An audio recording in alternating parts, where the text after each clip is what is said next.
Start చేయి. అందరికీ praise the lord. అందరికీ ప్రభు నామమున వందనములండి.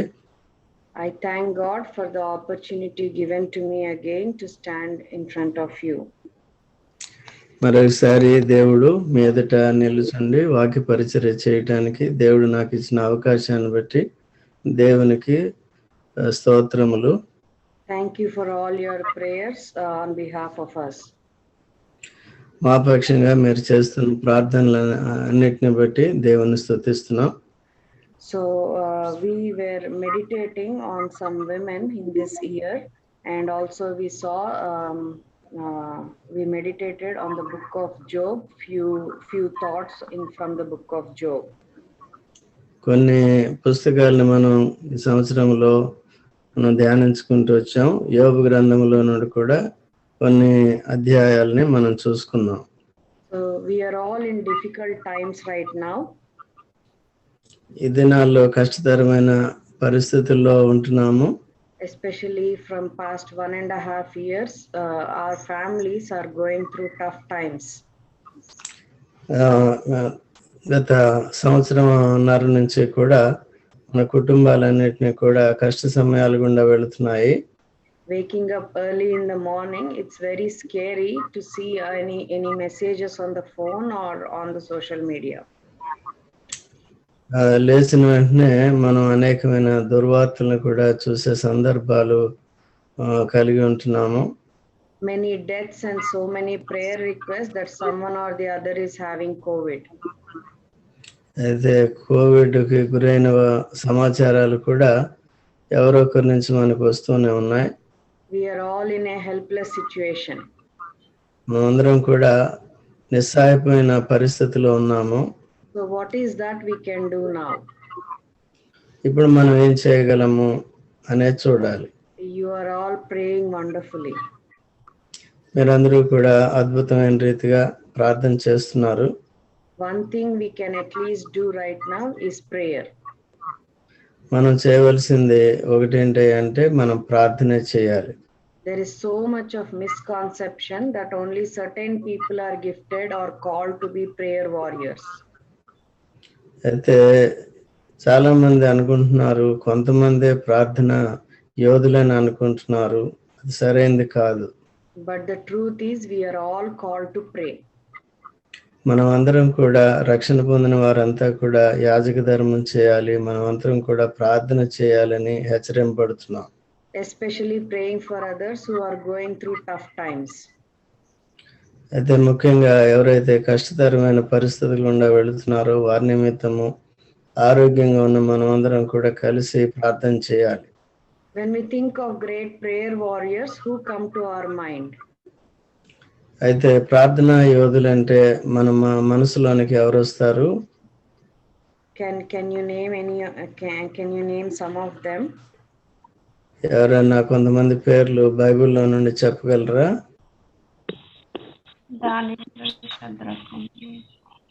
Yeah, Daniel and Daniel, Shadrach, Meshach and Abednego. Anybody else? ఇంకెవరైనా చెప్పగలరా? Hannah, Abraham. Solomon. Yeah. We try to tell many names, and if we see other than the biblical names, we also hear about George Muller, John, praying Hyde, all these names also. But we don't include Job in the prayer warriors list. అయితే మనం బైబిల్లో ఉన్న వారి పేర్లు ఎవరెవరైతే ప్రార్థన చేశారో వారి గురించి తెలుసు. బైబిల్లో లేని వారి కొరకు జార్జ్ ముల్లరు అటువంటి వారి కొరకు తెలుసు. అయితే ఇంకా మనకి కొంతమంది గురించి తెలియదు. When we ask about who are the prayer warriors, we tell few names, but we don't include Job's name in that list. మనం యోబు పేరును మాత్రం ప్రార్థనా యోధుల్లో చేర్చేవారంగా ఉండట్లేదు.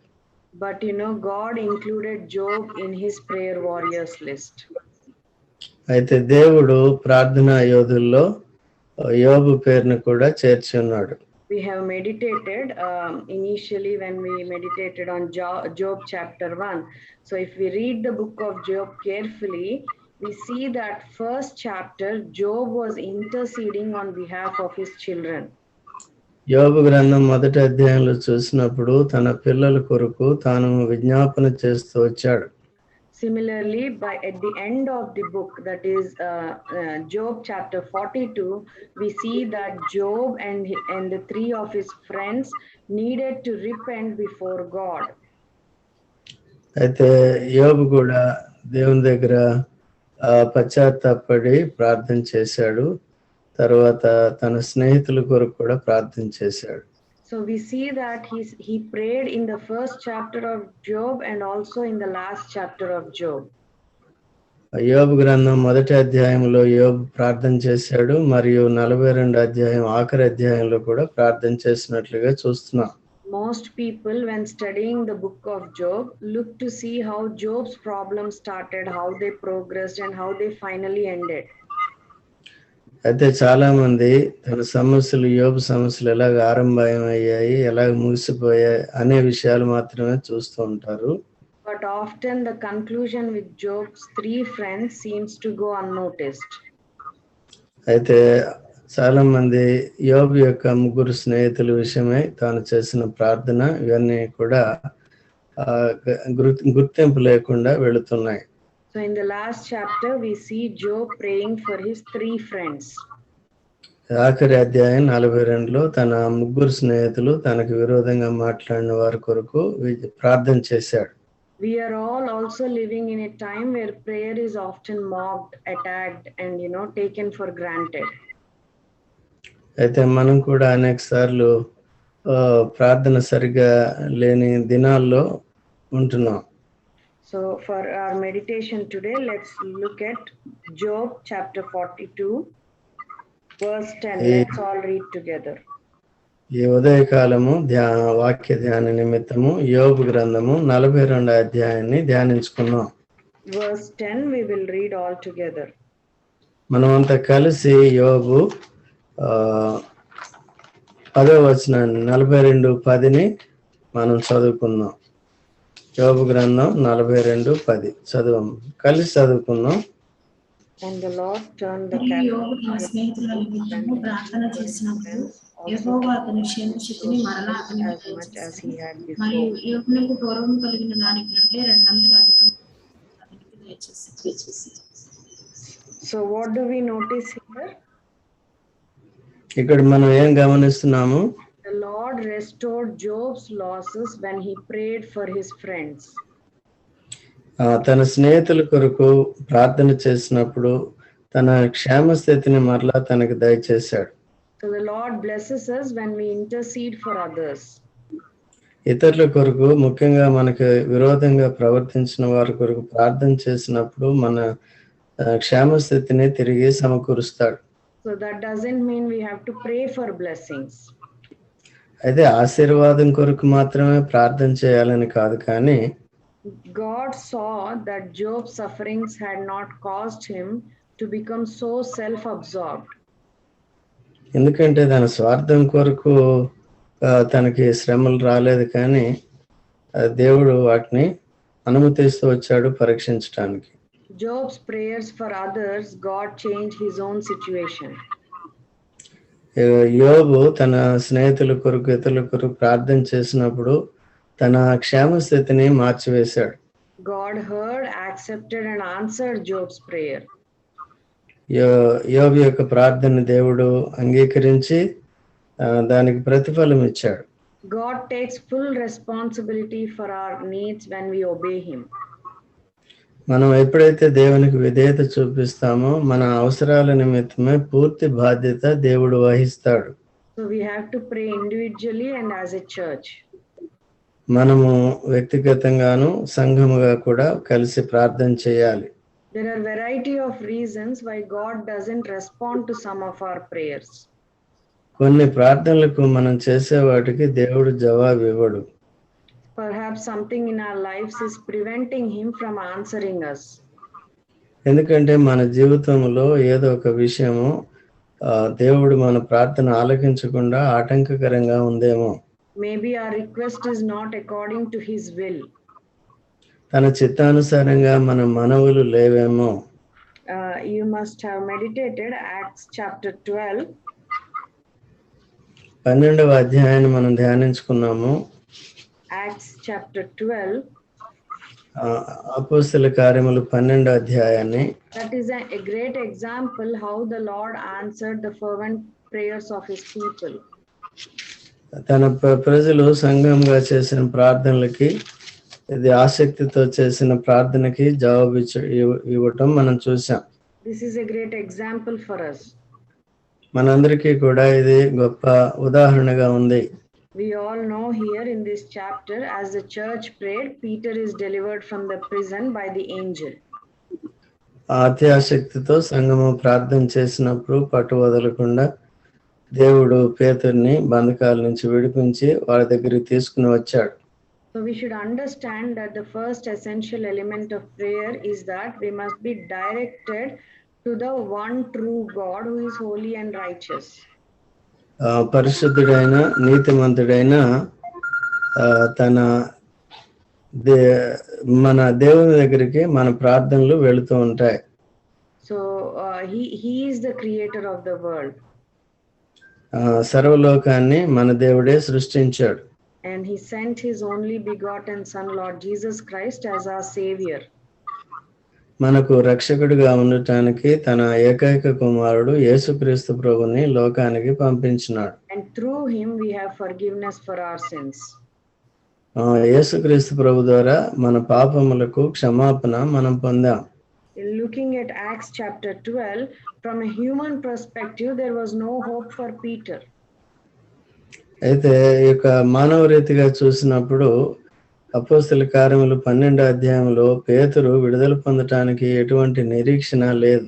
So he should have been executed the next day. అయితే మరుసటి రోజునే తను వధింపబడాలి, సంహరింపబడాలి. But God answered the prayers of the believers who were interceding on his behalf. తన పక్షంగా పరిశుద్ధులు చేసిన ప్రార్థనలను ఆలకించి దేవుడు అద్భుత కార్యం జరిగించి విడిపించాడు. So fervent prayer is motivated by love and deep concern. ఆసక్తితో చేసే ప్రార్థన ప్రేమతోనూ బాధ్యతతో భారంతో కూడా కలిసి ఉంటుంది. So praying fervently for others may involve, requests for deliverance from a particular situation. అయితే ఒక పరిస్థితి నుంచి విడుదల పొందాలంటే అందరూ కూడా ఆసక్తితో భారంతో ప్రార్థించాలి. But it also can include that, the Lord should block any dangerous situation to happen. అయితే దేవుడు ఏదైనా అపాయకరమైన పరిస్థితులు జరగకుండా కూడా ఆపుతాడు ప్రార్థన బట్టి. So prayer is the most powerful thing which we can do. ప్రార్థన చాలా శక్తివంతమైంది మనం ప్రార్థించినప్పుడల్లా. And God desires to answer our prayers when we come to him with a clean heart. మనము శుద్ధ హృదయంతో దేవుని దగ్గరికి రావాలి. But sin in our lives hinders our requests, so that our prayers, our answers to our prayers are delayed. అయితే పాపము లేక హృదయంలో ఉన్న అపవిత్రత మన ప్రార్థనలకి జవాబు రాకుండా చేస్తుంది. The Lord will not answer petitions that help us to discontinue disobedience. Continue in disobedience. అయితే ఇప్పుడు అవిధేయతతో కూడా మనం ప్రార్థన చేస్తే మన ప్రార్థనలకు జవాబులు రావు. We should always seek to make requests which are according to God's desire. దేవుడు తన కోరికను బట్టి మనం ప్రార్థన చేస్తూ రావాలి. As we faithfully pray, he will give us a discerning spirit to know the truth and insight we need for life. మనం నమ్మకంగా ప్రార్థన చేస్తున్నప్పుడు మనకి ఆ గ్రహింపు సరిగా చేస్తున్నామా లేదా అనే విచక్షణ వివేచన కూడా దయచేస్తాడు. Philippians chapter 1. ఫిలిప్పీయులకు రాసిన పత్రిక 1వ అధ్యాయము verses 9 through 11. 9 నుండి 11 వచనాలు. Yeah, If somebody can read. మీరు శ్రేష్టమైన కార్యములను వివేచింపగలవారగుటకు మీ ప్రేమ తెలివితోను సకల విధములైన అనుభవ జ్ఞానంతోను అంతకంతకు అభివృద్ధి పొందవలనని, ఇందువలన దేవునికి మహిమయు స్తోత్రమును కలుగునట్లు మీరు యేసుక్రీస్తు వలన నీతి ఫలములతో నిండుకొనిన వారై క్రీస్తు దినమునకు నిర్దోషులను కావాలనని ప్రార్థించుచున్నాను. Yeah, so here we see Apostle Paul, he had the same attitude as Job. యోబు అంటే ప్రవర్తన కలిగి ఉన్నాడు అపోస్తలుడు పౌలు కూడా. When he was in prison in Rome, he was praying for others. రోమాలో చెరసాలలో ఉన్నప్పుడు అపోస్తలుడైన పౌలు ఇతరుల కొరకు ప్రార్థన చేస్తున్నాడు. His letters from when he has written in prison are all filled with prayers for other believers. తాను చెరసాలలో ఉండి రాసిన పత్రికలన్నిటిలో కూడా ప్రార్థన గురించి ప్రాముఖ్యతను వివరిస్తూ ఇతరులకి ఆసక్తిని పుట్టించేటట్టుగా రాశాడు. If any of us are in that situation, we would be thinking how to come out, or we would be worrying about things, but here he is praying for other believers. మనలో ఎవరైనా అటువంటి చెరసాలలో ఉన్నప్పుడు ఏ రీతిగా బయటపడాలని చూస్తాం, కానీ ఈ విధంగా ప్రార్థన చేయటం కానీ రాయటం కానీ అపోస్తలుడు పౌలు వలె మనం ఆత్మీయంగా ఇతరుల కొరకు ప్రార్థన చేయటం ఇవన్నీ చేయలేం. Acts chapter 1 అపోస్తలుల కార్యములు 1వ అధ్యాయము verse 14. 14వ వచనం. వీరందరూ వీరితో కూడా కొందరు స్త్రీలను యేసు తల్లి అయిన మరియయు ఆయన సహోదరులను ఏక మనస్సుతో ఎడతెగక ప్రార్థన చేశారు. So here we see that all of them were praying in one accord. వీరందరూ కూడా ఏక మనసుతో ప్రార్థన చేస్తూ వచ్చారు. Some of us might be thinking or wondering if praying for others makes any difference in our lives. అయితే ఇతరుల కొరకు మనం ప్రార్థన చేస్తే మనకేమవుతుంది అని అనుకుంటాం. It does definitely make a difference. మన జీవితాల్లో కూడా మనం ఇతరుల కొరకు ప్రార్థన చేసినప్పుడు దేవుడు మనకు కూడా క్షేమాన్ని దయచేస్తాడు. So let's notice who Lord Jesus taught to pray for and who he also prayed for in his prayers. తన ప్రార్థనలో ఎవరి కొరకు ప్రార్థన చేశాడు, ఇతరులకు చెప్పినప్పుడు ఎవరి కొరకు ప్రార్థన చేయమన్నాడు అనే సంగతులు యేసు ప్రభు వారి విషయంలో కూడా మనం చూస్తాం. This is important for us to do because he himself has set an example for us. ఇది మనమందరం కూడా చేయాలి, ప్రాముఖ్యమైనది. ఎందుకంటే యేసు ప్రభువే ఇతరుల కొరకు ప్రార్థన చేసే విషయంలో మాదిరిని చూపించాడు. He is our good shepherd. As we are his sheep, we have to follow him. యేసుక్రీస్తు ప్రభు మన మంచి కాపరి, మనం ఆయన మేపు గొర్రెలుగా మనం ఆయనకి విధేయత చూపించాలి. Matthew chapter 5 verse 44. మత్తయి సువార్త 5:44. నేను మీతో చెప్పున్నదేమనగా, మీరు పరలోకమందున్న మీ తండ్రికి కుమారులై ఉండునట్లు మీ శత్రువులను ప్రేమించుడి, మిమ్మును హింసించు వారి కొరకు ప్రార్థన చేయుడి. So Lord Jesus taught us to do good to those that hate us. ఎవరైతే మనల్ని ద్వేషిస్తారో వారి కొరకు ప్రార్థన చేయమని యేసు ప్రభు చెప్పాడు. Yeah, he is also saying that we have to pray for those who are wickedly using us. మనల్ని ఎవరైతే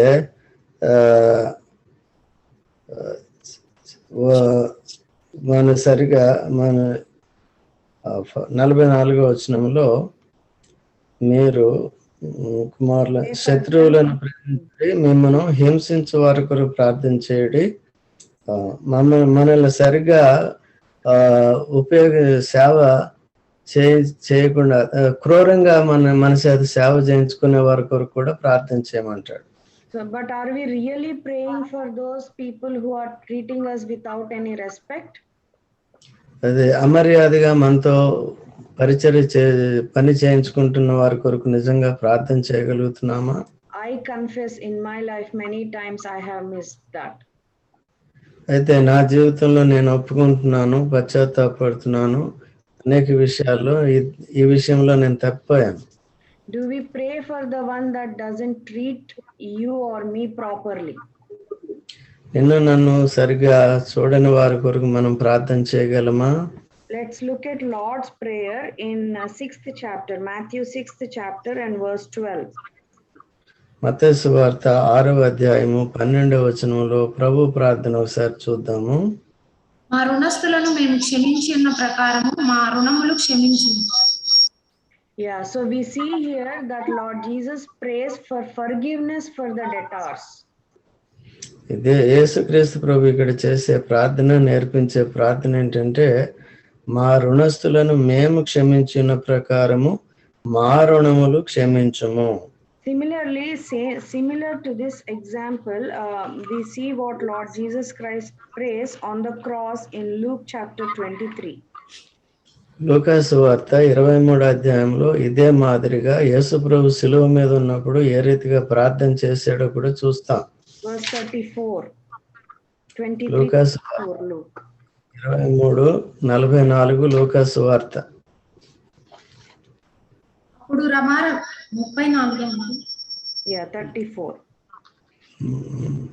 యేసు తండ్రి వీరేమి చేయుచున్నారో వీరెరుగరు గనుక వీరిని క్షమించుమని చెప్పాను. So here we see that on the cross, Lord Jesus prays for the forgiveness of those who did not know what they were doing. అయితే యేసుక్రీస్తు ప్రభుని చిత్రహింసలు చేస్తున్న వారు, సెలవు వేస్తున్న వారు, వారు ఏమి చేస్తున్నారు, వారు ఎరగరని వారి కొరకు ప్రార్థన చేస్తున్నాడు. There were many people around the cross.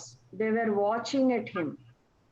అయితే సిలువ చుట్టూ అనేక మంది ఉండి తన హేళన చేస్తూ చూస్తున్నారు. They saw him. They saw that the soldiers came and spat on him. They saw that the lots were casted over his garments. They saw that some of them were cursing and mocking him. But still, Lord Jesus prayed for them. అయితే యేసుక్రీస్తు ప్రభు ఏ రీతిగా హింసింపబడుతున్నాడు, తన బట్టలు సైతము వారు వేలం వేసుకున్నారు. తర్వాత ఆయన ముఖం మీద ఉమ్మి వేశారు, పిడిగుద్దులు గుద్దారు, పక్కలో బల్లెపోటు పొడిచారు. ఇవన్నీ కూడా చూస్తున్నారు, చేస్తున్నారు. వారందరి కొరకు కూడా ఆయన విజ్ఞాపన చేస్తున్నాడు శిలువ మీద. But are we able to pray like him? ఆ రీతిగా మనం ప్రార్థన చేయగలమా? Are we in any way better than Lord Jesus? యేసుక్రీస్తు ప్రభు కంటే ఏ విషయంలో అయినా మనం గొప్పవారమా? Lord Jesus has set us an example. యేసుక్రీస్తు ప్రభు మన ముందు ఈ మాదిరిని ఉంచాడు. He told us to love our neighbors. మన పొరుగు వారిని ప్రేమించమని యేసు ప్రభు చెప్పాడు. There is no greater way to show love to our neighbors than to pray for them. ఇతరులు మన పొరుగు వారి కొరకు ప్రార్థన చేసేదానికంటే కూడా అధికమైన ప్రేమ లేదు. We also see in Matthew chapter 6 verse 14, he says, for if ye forgive men their trespasses, your heavenly Father will also forgive you. మనము మత్తయి సువార్త 6:14 చూసిన ప్రకారం యేసు ప్రభు చెప్పిన మాటలు ఏంటంటే, మా రుణములను క్షమించిన మీ రుణములు క్షమించబడిన ప్రకారము మీరును ఇతరులను క్షమించుడి అని చెప్తున్నాడు. Yeah, the heavenly Father will forgive us. దేవుడు పరలోకపు తండ్రి మన పాపాలని క్షమిస్తున్నాడు. So Lord Jesus teaches us that there is a great blessing when we pray a prayer of forgiveness for others. ఇతరులని క్షమించమని, ముఖ్యంగా మన శత్రువులను విరోధంగా పనిచేస్తున్న వారిని క్షమించమని అడిగినప్పుడు దేవుడు మనల్ని కూడా ఆశీర్వదిస్తాడు. The Lord, we saw in chapter 42 that the Lord blessed Job twofold, but we'll notice that this does not occur until after Job prayed for the ones that judged him wrongly. అయితే దేవుడు అని ప్రార్థన చేసినప్పుడు తన శత్రువుల కొరకు, తనకు విరోధంగా మాట్లాడిన వారి కొరకు ప్రార్థన చేసినప్పుడు మాత్రమే తనకి క్షేమస్థితిని మరలా దయచేస్తూ వచ్చాడు. So I believe we have been missing out on blessings from the Lord because we have chosen to be selfish in our prayers. మన ప్రార్థనలో కొద్దిగా స్వార్థం కనిపిస్తుంది కనుక మన ప్రార్థనలకి జవాబు పొందటం కష్టమవుతుంది. So we should be very careful while we are praying. ప్రార్థన చేసేటప్పుడు కొద్దిగా జాగ్రత్త వహించాలి. ఎహెజ్కేలు చాప్టర్ 22 22వ అధ్యాయము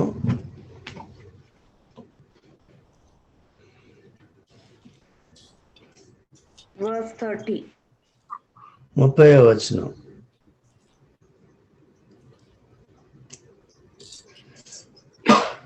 నేను దేశమును పాడు చేయకుండానట్లు ప్రాకారమును దిట్టపరచుటకును బద్దలైన సందులలో నిలుచుటకును తగిన వాడేవాడని నేనెంతో విచారించినను ఒకరైనాను కనబడలేదు. So what we understand from this verse? ఈ యొక్క వచనం నుండి మనం ఏం అర్థం చేసుకుంటున్నాము? God is searching for those who would stand in the gap. అయితే ఈ యొక్క మధ్యలో నిలబడే వారి కొరకు చూస్తున్నాడు, మధ్యవర్తుల కొరకు చూస్తున్నాడు. So he is searching for those people who can intercede for others. ఇతరుల కొరకు విజ్ఞాపన చేసే వారిని వెతుకుతున్నాడు. God calls us his people to stand in the gap.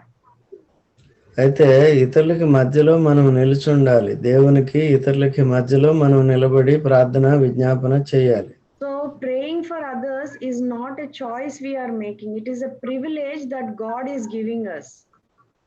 ఇది ఇతరుల కొరకు ప్రార్థన చేయటం అది ఒక ఆధిక్యత. There are many benefits if we intercede on behalf of others. అయితే ఇతరుల కొరకు ప్రార్థన చేసేవారు అనేక మంది ఉంటారు. సో మనం కూడా ఇతరుల కొరకు ప్రార్థన చేసేవారుగా ఉండాలి.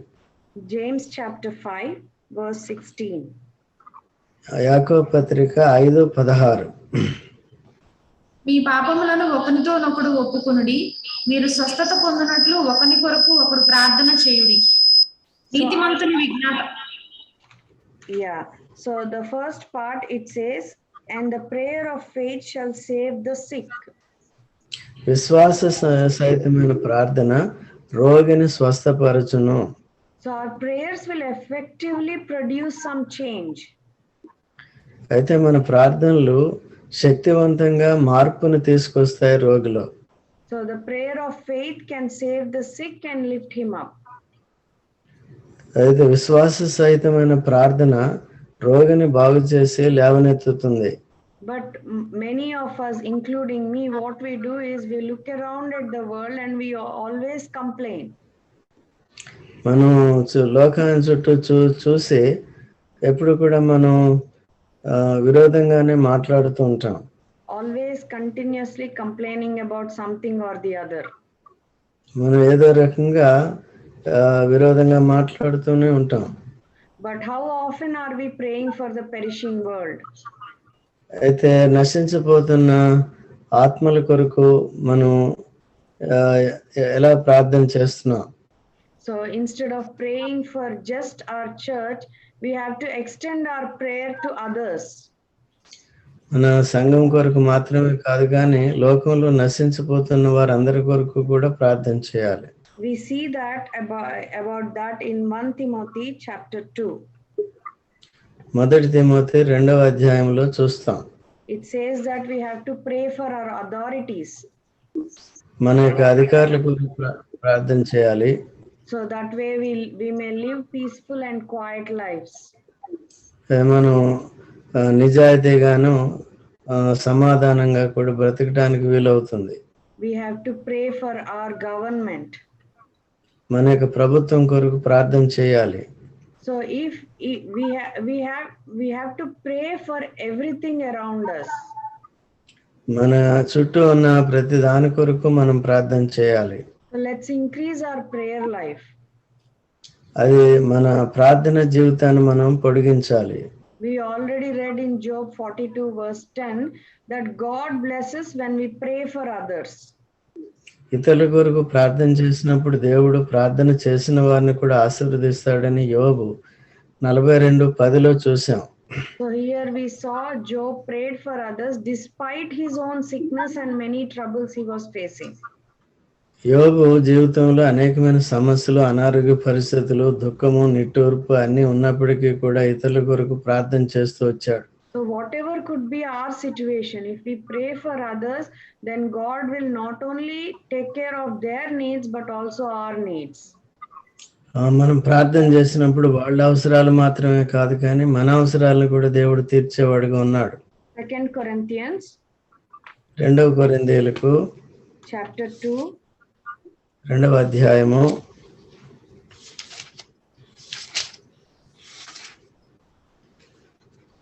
11వ వచనం. నేనేమైనాను క్షమించి ఉంటే సాతాను మనలను మోసపరచకుండునట్లు మీ నిమిత్తము క్రీస్తు సముఖం నుండి క్షమించి ఉన్నాను. Sorry, chapter 1 verse 11. Sorry, chapter 1 verse 11. మొదటి అధ్యాయము 11వ వచనం. అందువలన అనేకుల ప్రార్థన ద్వారా మాకు కలిగిన కృపావరము కొరకు అనేకుల చేత మా విషయమై కృతజ్ఞతాస్తుతులు చెల్లింపబడును.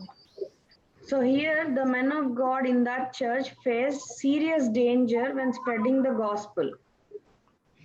ఇక సువార్త ప్రకటన చేస్తున్నప్పుడు అనేకమైన అపాయాలకి గురవుతారు సువార్థికులు. But when they were supported by the believers, they got together and interceded, a good thing happened. అయితే వారంతా కలిసి ప్రార్థన చేసినప్పుడు దేవుడు అద్భుతమైన కార్యాలు చేస్తాడు. God responded with supernatural intervention and protection there. దేవుడు అద్భుతమైన రీతిగా తాను తన కార్యాలని, ప్రకృతికి అతీతమైన కార్యాలను చేస్తూ వచ్చాడు. Their lives were spared and their purpose was covered. అయితే వారి జీవితాలు కాపాడబడ్డాయి, వారి ఉద్దేశాలు సఫలమయ్యాయి. So when we intercede on behalf of others, it will activate the power of God. అయితే ఎప్పుడైతే ఇతరుల కొరకు విజ్ఞాపన చేస్తామో దేవుని యొక్క శక్తి కార్యకారి అవుతుంది. He is the only one who can bring change in our lives. దేవుడు ఒక్కరు మాత్రమే మన జీవితాల్లో మార్పుని తీసుకురాగలరు. So when we pray, he is always ready to listen. మనం ప్రార్థన చేసినప్పుడు ఎప్పుడు కూడా వినటానికి సిద్ధంగా ఉంటాడు మన దేవుడు. So we have to be alert and always keep praying for Lord's people. దేవుని ప్రజల కొరకు, ఇతరుల కొరకు మనం ఎప్పుడు కూడా జాగ్రత్తగా ఉండి ప్రార్థన చేయాలి, మెలకువగా ఉండి ప్రార్థన చేయాలి. D.L. Moody used to tell a story of a man who came to him. తన దగ్గరికి వచ్చిన ఒక వ్యక్తి గురించి ఒక కథ మోడీ గారు చెప్పారు. మోడీ గారు When Mexican war happened, Mexican గోడ కట్టినప్పుడు that man, whoever came to D.L. Modi, he was telling like this, my mother, said that she wanted her son to be a Christian. అయితే తన దగ్గరికి వచ్చిన వ్యక్తి తన తల్లి గారు తన కొడుకు విషయమై క్రైస్తవుడు కావాలని అపేక్ష కలిగింది. She always pleaded him and prayed that he might become a Christian. నా కొడుకు క్రైస్తవుడు అయ్యేలాగన, విశ్వాసి అయ్యేలాగన ప్రార్థన చేయమని మోడీ గారిని అడుగుతూ వచ్చింది. And she was praying too. ఆమె కూడా, తల్లి గారు కూడా ప్రార్థన చేస్తూ వచ్చారు.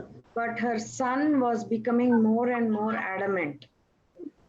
అయితే కొడుకు మాత్రం ఇద్దరు ప్రార్థన చేస్తున్నప్పటికీ ఇంకా మొండిగా తయారవుతున్నాడు. But one day, he told he was fed up with what his mother was asking. So he said to her mother that I will become a Christian if the Mexican war ends. అయితే Mexico యుద్ధము ముగించబడినప్పుడు నేను క్రైస్తవుని అవుతానని తల్లికి చెప్పాడు. So that time, the situation they were in, it looked as if the Mexican war would never end. అయితే అక్కడ ఉన్న పరిస్థితిని బట్టి మెక్సికన్ వారు ఎప్పుడు కూడా అంతం కాదని ఆ పరిస్థితులు కనబడుతున్నాయి. So her mother was so depressed. ఎంతో దుఃఖాక్రాంతురాలైంది తల్లి గారు. So immediately she gave her Bible to her son and told that You have this as a gift from me. Whenever you feel like reading, read about it. Read అప్పుడు it. తన Bible తీసుకుని తన కుమారుడికి ఇచ్చి, నీవు చదవాలని ఆసక్తి పుట్టినప్పుడల్లా ఈ బైబిల్ తీసుకుని చదవమని తనకిచ్చింది. But every day at 12 o'clock, I will pray for you that you will become a Christian. నీవు క్రైస్తవ విశ్వాసి అయ్యేలాగన ప్రతి రాత్రి 12 గంటలకు నీ కొరకు ప్రార్థన చేస్తానని చెప్పింది. So that boy, he went off to the Mexican war to fight. ఆ యొక్క బాలుడు మెక్సికన్ వార్లోకి వెళ్ళాడు, సోల్జర్గా, సైనికుడిగా. Then they were doing a march. వాళ్ళు అక్కడ డ్రిల్ చేస్తున్నారు అక్కడ. And in front of him, the clock struck 12. అయితే తన ముందే గడియారం కనబడింది. అప్పుడు సరిగ్గా 12 అయింది రాత్రి. Immediately he remembered, my mom will be remembering me and praying for me. అయితే నన్ను జ్ఞాపకం చేసుకున్న నా కొరకు నా తల్లి ఈ సమయానికి ప్రార్థన చేస్తుందని గుర్తు చేసుకున్నాడు. So something prompted him to go to his officer and ask for little time. అయితే కొంత సమయం నాకు విశ్రాంతి కావాలని తన అధికారి దగ్గరికి వెళ్ళాలని నిశ్చయించుకున్నాడు. So he got the permission, he went aside and he was convicted of all his sins and he repented and asked God for forgiveness at that time. అధికారి పర్మిషన్ ఇచ్చినప్పుడు పక్కకి వెళ్ళి తాను పశ్చాత్తాపడి మోకరించి ప్రార్థన చేసి పాపక్షమాపణ పొందాడు. And after the Mexican war ended, that man became a great servant of God. ఇక మెక్సికో వారు అయిపోయిన తర్వాత తాను గొప్ప దైవ సేవకుడయ్యాడు. So it was the fervent prayers of his mother and also the fervent prayers of the church. సంఘం యొక్క శక్తితో కూడిన ప్రార్థనలు తల్లిగారు గాని సంఘం గాని చేసిన ప్రార్థనలు బట్టి తనలో ఎంతో మార్పు తీసుకొచ్చింది. So recently I have read a question on a poster. ఒక పోస్టర్ మీద ఒక ప్రశ్నని నేను చదివాను. Is prayer in your life as a spare wheel in the car or as a main wheel? ఇక్కడ మీ ప్రార్థన డిక్కీలో ఉన్న చక్రం లాగా ఉందా లేకపోతే నడుస్తున్న బండికున్న చక్రం లాగా ఉందా అని రాసి ఉంది. That struck me. అది నన్ను ఆలోచింపజేసింది. When do we use the spare wheel? ఎప్పుడు మనం డిక్కీలో ఉన్న చక్రాన్ని వాడతాము? Only when there is a need, when we have a flat tire. అసలు చక్రం పాడైపోయినప్పుడే మనం దాన్ని వాడతాం, అప్పుడే గుర్తొస్తుంది అది. So is our life also like that? Only when we have need are we praying, or is our prayer life like a the main wheel? ఎప్పుడైతే మన నడిచే వీలు పంచర్ అయిపోతుందో అప్పుడు మాత్రమే స్పేర్ వీల్ లాగా ప్రార్థనలు చేస్తున్నామా? So prayer should be leading our daily lives. మన అనుదిన జీవితాన్ని మన ప్రార్థన నడిపించేదిగా ఉండాలి. So same like a main wheel, how a car is taken over using the four wheels, it should be like that. Prayer life should take us daily. ప్రతి కార్ని 4 చక్రాలు కలిసి ఏ రీతిగా నడిపిస్తున్నాయో అదే రీతిగా మన ప్రార్థనే మనల్ని అనుదినము నడిపించేదిగా ఉండాలి. So let us examine and pray and ask everything in God's will. అయితే దైవ చిత్తానుసారంగా మనం ప్రార్థన చేస్తూ ప్రతిదీ దేవుని ద్వారా పొందుతాం. There are many people and churches in the world who are praying for each one of us and also praying for our church. అయితే మన సంఘాల కొరకు మన కొరకు అనేక మంది ప్రార్థన చేస్తున్నారు, సంఘాలుగా కూడా. And you are all also praying for everyone. మీరు కూడా అందరి కొరకు కూడా ప్రార్థన చేస్తున్నారు. Let us pray that gospel may be reached to each and every village and town. ప్రతి పట్టణానికి ప్రతి గ్రామానికి ప్రపంచం అంతటా కూడా అందరికీ సువార్త ప్రకటింపడానికి అందరూ మారుమనసు పొందేట్లుగా ప్రార్థన చేద్దాం. Let's also pray for all the evil devices which are working against the countries so that they can be eradicated. దేవుని దేశాలకు విరోధంగా పనిచేస్తున్న సాతాను శక్తుల కొరకు ప్రార్థన చేద్దాం. ఎందుకంటే తొలగిపోయేటట్టుగా. We also should pray for the protection of all believers from all kinds of dangers and sicknesses. విశ్వాసుల యొక్క భద్రత కొరకు నానా రీతిలుగా పొంచి ఉన్న ప్రతికూల పరిస్థితుల నుంచి విడిపించేటట్టుగా ప్రార్థన చేద్దాం. May God help us and bless this word. దేవుడు మనకి సహాయపడుగాక, తన వాక్యాన్ని దీవించునుగాక. ఆమేన్. చిన్న ప్రార్థన చేస్తాం. తర్వాత ప్రవీణ రెస్ట్ తీసుకుంటుంది. తర్వాత నేను కూడా కొంతసేపు ఉండి తర్వాత నేను కూడా రెస్ట్ తీసుకుంటాను. మీరంతా ప్రార్థన యోధులుగా కొనసాగుదిరిగాను. ప్రేమగల తండ్రి, పరిశుద్ధుడా, ప్రభువైన యేసుక్రీస్తు నామములో విడుదల చేసిన వాక్యాన్ని బట్టి నీకు వందనాలు. ఆ ప్రార్థన యొక్క ప్రాముఖ్యతను, విజ్ఞాపన యొక్క ప్రాముఖ్యతను ముఖ్యంగా అనుకూలంగా ఉన్న వారి కొరకు మాత్రమే కాదు, ప్రతికూలంగా ప్రవర్తించే వారి కొరకు, మమ్మల్ని హింసించే వారి కొరకు, దురుద్దేశాలతో వారికి వాడుకునే వారి కొరకు సైతము ప్రార్థించాలని యోబు యొక్క జీవితం ద్వారా ఏ రీతిగా మార్పు వచ్చింది, యేసు ప్రభు ఏ రీతిగా తాను చేసి మాకు కూడా ఆ రీతిగా వారి కొరకు ప్రార్థన చేయాలని చెప్పారు, ఆ రీతిగా ఉండాలని హెచ్చరించారు. అపోస్తలుడైన పౌలు కూడా ఆ రీతిగా చేస్తూ వచ్చాడు.